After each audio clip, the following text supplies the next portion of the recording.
સાબરકાંઠા જિલ્લામાં ભારેથી અતિ ભારે વરસાદી માહોલ જામ્યો છે અને ભારે વરસાદના પગલે મુખ્યમંત્રીએ પરિસ્થિતિનો તાગ મેળવ્યો છે।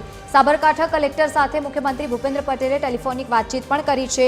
જિલ્લામાં રેડ એલર્ટને લઈને સતત ધોધમાર વરસાદ વરસી રહ્યો છે અને આ વરસાદ વચ્ચે મુખ્યમંત્રી ભૂપેન્દ્ર પટેલે બેઠક કરી અને સ્થિતિ પણ જાણી છે। કલેક્ટરને જે રીતે માહિતી પણ મેળવી છે કલેક્ટર પાસેથી અને કલેક્ટરે લોકોને નીચાણવાળા વિસ્તારોમાં ન જવા માટે પણ અપીલ કરી છે।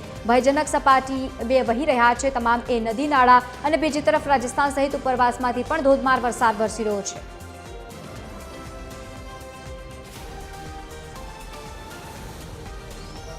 લઈને આપણા જે જિલ્લા છે એમાં કાલથી માંડીને આજ સુધી 48 ઘંટાનો પહેલી રેડ એલર્ટ હતું, એના પછી ઓરેન્જ એલર્ટમાં આપણો જિલ્લો આવ્યા છે અને હજી પણ આગાહી છે કે ભારેથી અતિ ભારે વરસાદ અમુક જગ્યાઓ પડી શકે છે। એના કારણે જેટલા જિલ્લાના લોકો છે એને બધાને અપીલ કરવામાં આવે છે તંત્ર દ્વારા કે નીચાણના વિસ્તારોથી દૂર રહે, બગેર કામ બારે નહીં નીકળે અને જ્યાં પાણીનો વહેણ આવે તો જ્યાં સુધી પાણીનો વહેણ અટકી નહીં જાય ત્યાં સુધી એને ક્રોસ કરે નહીં। માનનીય મુખ્યમંત્રીશ્રીની આપત્તિ વ્યવસ્થાને લઈને અમારી કાલે પણ મીટિંગ થયા છે। એમને દ્વારા ડાયરેક્ટલી ફોન કરીને પૃચ્છા પણ કરવામાં આવી છે કે લોકોની જે છે સુરક્ષાની જિમ્મેદારી તંત્રની હોય છે એ પ્રમાણે તંત્ર કાર્યવાહી કરી રહ્યો છે।